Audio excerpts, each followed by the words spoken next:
26 नवंबर 2008 को मुंबई में आतंकी हमला हुआ था। इस आतंकी हमले में 8 आतंकियों को एनएसजी कमांडोज ने मार गिराया, जबकि 2 आतंकियों में से एक आतंकी को मुंबई पुलिस ने मार गिराया। मुंबई पुलिस ने एक जीवित आतंकी को पकड़ा था, अजमल आमिर कसाब।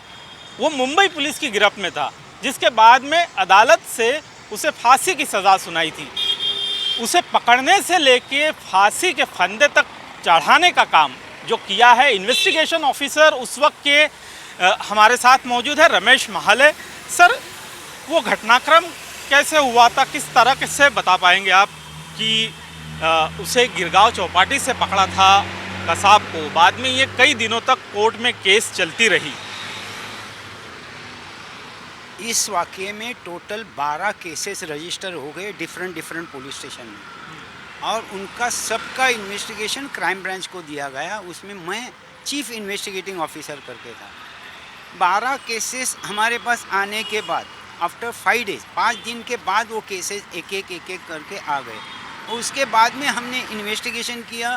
वो 82 डेज मेरे कस्टडी में था डिफरेंट केस में, और बाद में हमने उसके खिलाफ मेट्रोपॉलिटन मैजिस्ट्रेट कोर्ट में 25 फरवरी 2009 को चार्जशीट दाखिल की। तभी हमारे पास डॉक्यूमेंट थे 11,350 जो हमने कोर्ट में सबमिट की, और उसके ऊपर बहुत सा एविडेंस था। इस वजह से ही trial court, high court, supreme court और मर्सी पिटीशन प्रेसिडेंट मैडम के बाद सब इधर उनका रिजेक्ट होने के बाद उनको कसाब को 21 नवंबर 2012 में येरवड़ा जेल में फांसी दी गई।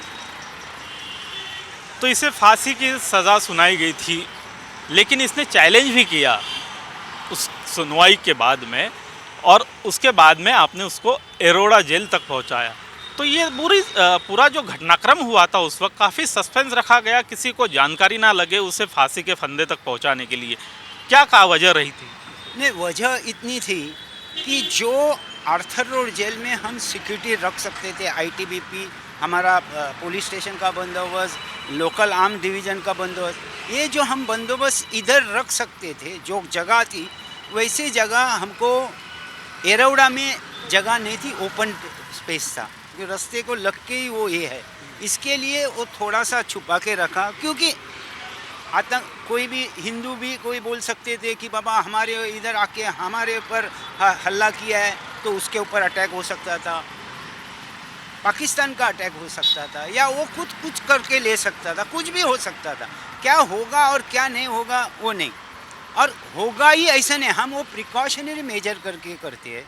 जैसे फांसी हो गई तभी आर पाटिल साहब थे, उन्होंने पत्रकार परिषद बुलाई और तुरंत ये बता दिया कि उसको फांसी दे दी गई। इसकी जब सुनवाई चल रही थी उस वक्त का घटनाक्रम काफ़ी चौंकाने वाला था, साफ तौर पे इसे लेकर, कसाब को लेकर। कई बार उसने अपनी बातें मराठी में भी कही। क्या वजह थी कि मराठी ज़्यादा सीख गया था वो? नहीं, मराठी में वो ज़्यादा बात नहीं किया है। चला आजचा दिवस संपला, वो भी हिंदी मिश्रित मराठी वो बोल रहा था। इतना वो मराठी इतना ये नहीं। जब भी उसको पकड़ा तभी तो सिर्फ पंजाबी जानता था, हिंदी थोड़ा जानता था। वो होता है क्या कि हमारे साथ ही रहता था वो, यानी कस्टडी में हम उसको गार्ड करते थे, हम उसको इंट्रोगेशन करते थे। इस वजह से उसको थोड़ी बात, वो होशियार है। उसको 1 बरस लश्कर तैयबा के ट्रेनिंग कैंप में रह के उसने बहुत सारा सीखा हुआ है, और वो ऐसा कोई कम वाला होता तो उसको ट्रेनिंग में रखते भी नहीं थे। वो होशियार है, इसके लिए थोड़ा बहुत, मैं बोलता हूँ मराठी 2% भी नहीं मालूम था उसको। आपने उसका बयान दर्ज किया, साथ में कोर्ट में भी उसका बयान रिकॉर्ड किया गया, तो उसका बयान सुनकर क्या कुछ कहा था उस वक्त? उसने 1 बरस ट्रेनिंग कैसी की ये बताया हमको ट्रेनिंग देने वाले हैंडलर्स कौन है वो बताया, मैं पाकिस्तान का हूँ ये बताया, मेरे को क्या क्या चीज़ दी थी वो बताया, मेरे साथ वाले जो भी 9 लोग थे वो उनका नाम बताया, कौन किधर है, ताज में कौन है, ओबेरॉय में कौन है, नरीमन हाउस में कौन है, मेरे साथ कौन था, ये सब बात उसने बताई है। ट्रेनिंग कैसी की थी वो तो बहुत ही डिटेल है, क्योंकि 1 बरस तक ट्रेनिंग कर रहा था। वो लश्कर तैयबा में क्यों ज्वाइन हो गया, वो एक्चुअली लश्कर तैयबा में जाने के लिए नहीं गया था, उसको रॉबरी करनी थी और रॉबरी के लिए उसको एक रिवॉल्वर चाहिए था। वो और उसका एक दोस्त ये दोनों ये सोच के गए थे कि हम ये ट्रेनिंग करेंगे। ड्यूरिंग द ट्रेनिंग वो हमको पिस्टल देगा, रिवॉल्वर देगा और वो लेके हम भाग जाएंगे, ऐसी उसकी सोच थी। लेकिन उसको इतना मालूमात नहीं थी कि बाबा हम एक टाइम लश्कर तैयबा के ट्रेनिंग के में जाने के बाद हमको ये रिवॉल्वर लेके नहीं हम भाग सकते, ये उसको मालूम नहीं था। और उसको जाने के बाद उसको सब हिंदुस्तान में कितनी तकलीफ़ दी जाती है मोमेडियन को, उधर हमको नमाज पढ़ने को देते नहीं हैं, औरतों को सताया जाता है, ये सब उसको एक बरस तक बात करते हुए उसको हिंदुस्तान के ऊपर गुस्सा आया था, ये एक बरस की वजह से। उसने कई बार या तो ये बात कहे कि कुछ आतंकियों के हाथ में कलावा भी नज़र आया था, धागा लाल कलर का, तो क्लियर हो गया है। डेविड हेडली जो रेकी करने के लिए 8 बार इंडिया में आया था, उसमें 7 बार वो मुंबई में आया था। 8 बार टोटल वो इंडिया में आया, उसमें 7 बार मुंबई में आया था। तो एक टाइम डेविड हेडली सिद्धिविनायक मंदिर में गया था, तो वो लटकाते हुए उसको कलावा दिखाई दिया। उसने अपने साथ वाले को पूछा ये क्या है, तो बोला ये हिंदू लोग जो ये करते हैं वो बांध के। तो वो सोचा कि मैं ये लेके जाता हूँ और जो भी अटैक करने को आने वाले हैं वो टेररिस्ट के हाथ में ये कलावा बांधेंगे, तो मरने के बाद पुलिस को गुमराह होगी कि ये हिंदू है करके, इसके लिए वो कलावा बांधा था। इस केस से जुड़े हुए कई ऐसी बातें थी कि उस वक्त स्पष्टता से सामने आई थी, जैसे कि ये लोग पाकिस्तान से यहाँ पर आए, लेकिन पाकिस्तान की सरकार कई बार शुरुआती दौर में ये मानने के लिए तैयार नहीं थी कि ये पाकिस्तान से ही गए थे। देखिए, पाकिस्तान ने 26/11 के बाद, 26/11 के टाइम और 26/11 के पहले जितने भी आतंकवादी हमले हुए ये सब पाकिस्तान से आए हुए हैं। पाकिस्तान ने कभी भी बोला नहीं कि हाँ ये हमारा आदमी है। ये भी 2 महीने बता रहे थे कि हमारा आदमी नहीं है, लेकिन हमने जो एविडेंस कलेक्ट किया था कि बाबा वो मोबाइल फ़ोन चाइना से उसने लिया था, वो किधर से लिया, वो किधर गया, एक्सपोर्ट किया, एविडेंस में आया है। वो नोकिया कंपनी का जो रिप्रेजेंटेटिव उसने बोला हम लोग ने ये मोबाइल पाकिस्तान में भेजे थे। आपको ये भी मालूम होगा वो रबर बोट में एक यामा कंपनी की इंजन थी। हमने जापान को पूछा ये यामा कंपनी की इंजन आपने किसको बेची है, किधर एक्सपोर्ट की, उन्होंने बोला पाकिस्तान। ऐसे बहुत से एविडेंस है कि जो सिर्फ पाकिस्तान यानी पाकिस्तान के ऊपर ही उंगली दिखा रहे थे। इसलिए 2 महीने के बाद पाकिस्तान ने एक्सेप्ट किया कि ये जो 9 मरे हैं उसमें से 7 लोग हमारे हैं और कसाब हमारा है। वो 2 क्यों नहीं बोले, क्योंकि कसाब को वो दोनों का डिटेल एड्रेस मालूम नहीं था। एड्रेस मालूम है कि बाबा मुंबई में रहता है, अभी मुंबई के छोटा नहीं है, लेकिन 7 लोगों का ऐसा है कि मुंबई में रहता है, दादर में रहता है, दादर स्टेशन के राइट साइड में रहता है, बिल्डिंग का नाम वगैरह सब बताया था। वो सब मालूमात हम डोसियर के तहत पाकिस्तान को दिए थे। वो डिटेल जिसका एड्रेस था वो उन्होंने एक्सेप्ट किया कि ये हमारा आदमी, इंक्लूडिंग कसाब। बाकी 2 न मानने का कारण क्या रहा था? ये उनका डिटेल हमारे पास ही नहीं ना। वो मरते हुए अपने किसी में तो कुछ एविडेंस रख के नहीं गया कि मैं इधर का रहने वाला है। जो भी कसाब ने बताया वो एविडेंस हमने उनको दिया।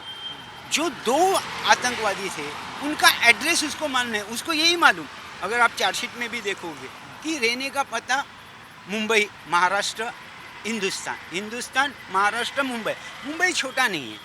वो उन लोग ने ऐसे ही नहीं कि भेजा इसलिए उन लोग ने एक्सेप्ट नहीं किया। उन्होंने उनके माँ बाप जो मरूम टेररिस्ट है उनके माँ बाप का DNA लिया, वो स्कूल में कौन से जाते थे वो स्कूल में जाके दे, वो सब वोटिंग लिस्ट देखी, वो सब देखने के बाद दे हैव एक्सेप्टेड। इज़राइल के जो नागरिक थे उन्हें ख़ास तौर पे टारगेट किया गया था, जो छाबड़ हाउस था उसमें, तो क्या इन बातों को लेकर भी स्पष्टता आई थी सामने? देखिए, उनको जो हिंदुस्तानियों को तो मारना ही था, उनका दूसरा भी अमेरिकन मारे गए हैं, रशियन मारे, सब देश के मारे गए हैं, एक दो अमेरिका के 6 मारे। उनका मकसद क्या है, अगर आप उनका कन्फेशनल स्टेटमेंट देखोगे कसाब की, तो उसका मकसद क्या है, ऐसे अगर मारेंगे तो आगे से आने वाले, घूमने को आने वाले या काम से हिंदुस्तान आने वाले, वो डर के मारे आएंगे नहीं, ये उनका मकसद था। इसलिए उन्होंने टेररिस्टों ने फॉरेन नेशनल को भी मारा हुआ। काफ़ी बड़ा ये आतंकी हमला था एक तरह से, क्योंकि फिदाइन हमला जिसको बोलते हैं वो करने की कोशिश की गई थी उस वक्त। देखो, ये फिदाइनी अटैक है। फिदाइन अटैक में यानी क्या कि मैं मरूंगा, मैं मरने के लिए आया हूँ, लेकिन ज़्यादा से ज़्यादा लोगों को मार के जाऊँगा। अभी तक मीन 2023 तक पूरे वर्ल्ड में बहुत से फिदाइन अटैक हो गए, लेकिन अभी तक एक भी फिदाइन जिंदा पकड़ा नहीं गया है।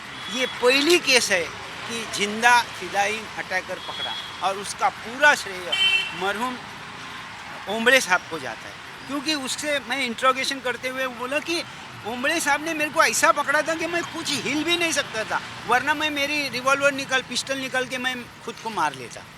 तो इसका पूरा क्रेडिट नो डाउट कि तुकाराम ओम्बड़े साहब को पहला जाता है, लेकिन पहले ही उसने मार दिया तुकाराम ओम्बड़े को। तो बाद में बाकी के जो 14 ऑफिसर एंड मैन थे, उन्होंने उसको AK-47 उनके पास रहते हुए भी, कसाब के पास रहते हुए भी उसको पकड़ा है, जिंदा पकड़ा। It is literally it is impossible task, और वो मुंबई पुलिस ने करके दिखाया। जहाँ तक बात करें, एक पुलिस कांस्टेबल थे जाधव करके, जो उस पुलिस जीप में भी मौजूद थे, उनका और कसाब का कुछ विवाद हुआ था, या कहा सुनी के वक्त उन्होंने भी आवाज़ बढ़ा दी थी इस वक्त? नहीं। जाधव को कसाब जो दिन अटैक हुआ वो दिन उसने देखा, बाद में उसने डायरेक्ट कोर्ट में ही देखा है, क्योंकि वो जाधव सामने कभी भी विटनेस को कभी दिखाया नहीं जाता है। कोर्ट में जब वो एविडेंस दे रहा था तो पूरा जो उसके साथ वाकया हुआ वो सब बताते उसका गुस्सा बढ़ गया। बट नेचुरल आदमी है वो गुस्से में फिर उसने कहा सुनी थोड़ी की कि एक गाली दी कि इसने मारा करके, लेकिन कोर्ट ने तुरंत ही उसको रुकाया कि ऐसे गाली वगैरह देना नहीं, और इमीडिएटली वो ठंडा हो गया। उसको भी मालूम है कोर्ट का क्या है। तो 82 दिनों तक जिस तरह से चार्जशीट फाइल की गई इनकी तरफ से, साफ तौर पर कसाब को फांसी की सज़ा कोर्ट की तरफ से सुनाई गई थी और अमल में भी लाई गई। कैमरामैन अमरीश के साथ संदीप चौधरी, इंडिया डेली, मुंबई।